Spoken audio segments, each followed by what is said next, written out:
furtherance of the gospel. I said, wait a minute, Paul, wait a minute. You went to jail.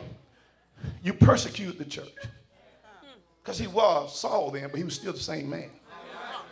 All this stuff happening. You telling me that somehow it worked for the furtherance of the gospel. But listen to this. He says, having fallen out. Well, when you break that word down, that phrase down, having fallen out, what it means literally is that the stuff that came in my life left my life but showed back up. Anybody got some of your life, you keep going through it.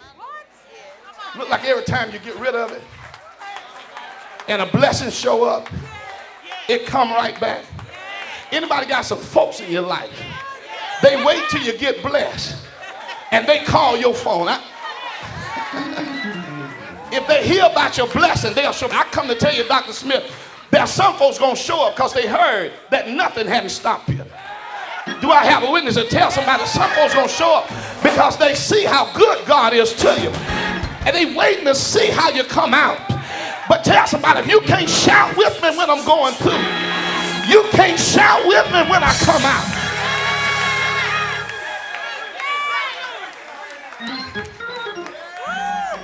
Paul said,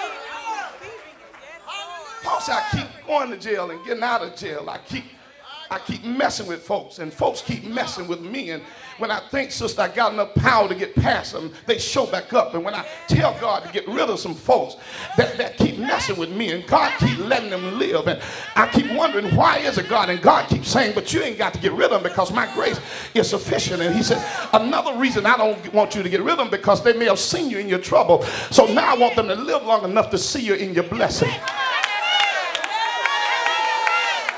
Y'all don't hear me. I don't want God to get rid of my enemies because I want them to see where he's taking me. Oh, high five somebody. Tell them I want my enemies to live long enough to see what the Lord getting ready to do for me.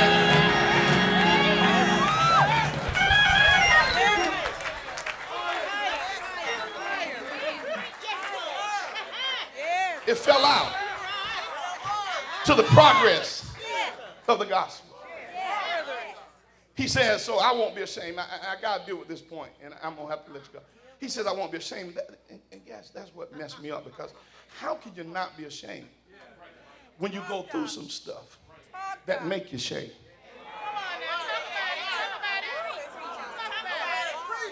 Can I get personal for a minute?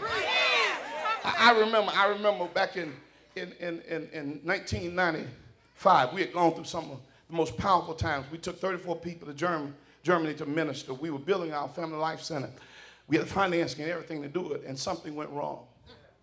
And we had to turn around. The company that was going to finance us got in some trouble. And I had only $750,000 that we had borrowed, and we didn't get the $1.5 million that we wanted. And I had to turn around and deal with, in the middle of the project, coming up with an additional $500,000. And I was working with the bankers, and that was Promise Keepers was big then. And the Promise Keepers going to be thankful. And I said, God, wait a minute, I'm confused. Now, first of all, I'm dealing with these folks on issues that I'm literally ashamed of. Why would you bring Promise Keepers here? I said, I don't want to preach to them. This just ain't a good time. God says, well, what you got to understand, Russell, is sometimes you are not called to sacrifice. Sometimes you called to be the sacrifice.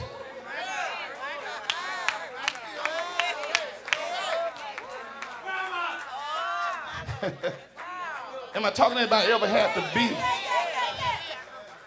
I said, well, wait a minute. How do I deal with my shame? And this way he got me.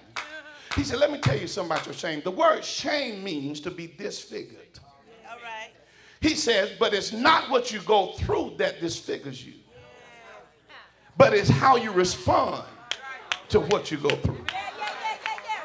Because when you go through something, you look just like me. It's when you don't praise and go through that you become disfigured. Look to see if your neighbor look disfigured.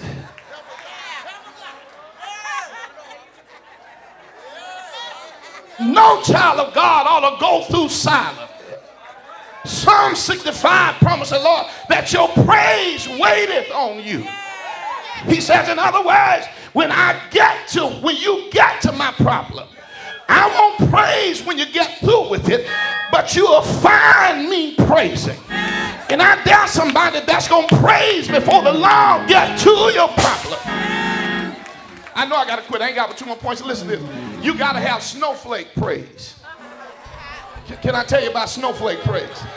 You see, snowflake praise is because the first flakes that fall are called suicide flakes. And the reason they're called suicide flakes is because they know when they fall that by the time they hit the ground, they're going to dissipate. But they know their purpose is not to live, but rather change the temperature of the ground. And so sometimes you may not feel like it. Sometimes your pew might be cold. And what you've got to learn how to do is to praise, if you got to praise by yourself, that you might change the temperature of your pew. Can I take 1 minute for somebody to change the temperature on your pew? God is passing out blessings.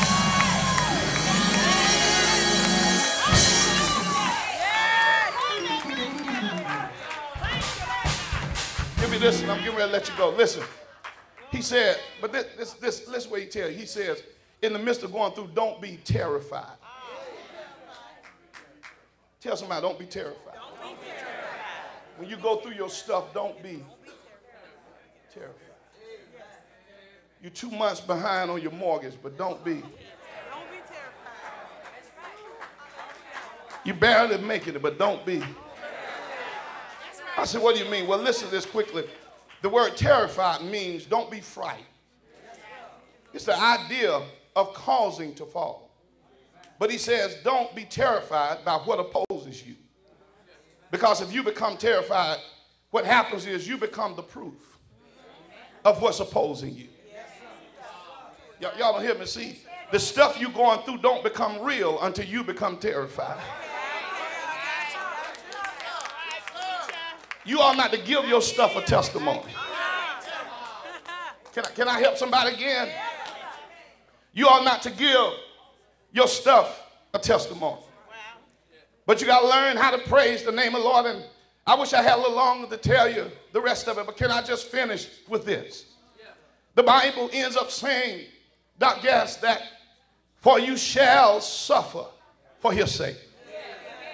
What is suffering? And I never looked at suffering this way. But the Bible teaches us that when you look at the word suffer, it literally means that what happens is you experience a sensation. In other words, when we suffer, we experience a great sensation. But not only do we experience a sensation, but we experience an impression. In other words, whatever you're going through, God is just trying to put his name on you. Do I have a witness here? You ought to have some stuff that couldn't nobody bring you through but the Lord. Is that right tonight? And I got to leave you now, but I want you to become free of distractions. As I get ready to close it, can you turn to your neighbor and say, neighbor, I need you to be distracted free. Do I have a witness here? Can you touch somebody else? Say, neighbor, I feel a miracle in the house, but I need you to be distracted free. Do I have a witness here? Look at your neighbor. Say, neighbor, God is getting ready to do something. I need you to be distracted free. Can I tell you one more? Say, neighbor, this is our pastor's and first family anniversary. And I need you to be distracted free. Do I have a witness here? Say, neighbor, they've been a blessing to you. You need to get rid of your distraction. Is that right? Well, how do I get rid of my distraction? Can I tell you, you got to go back to a marked place in your life. Do I have a witness here? Everybody in here can remember time that the Smith came in your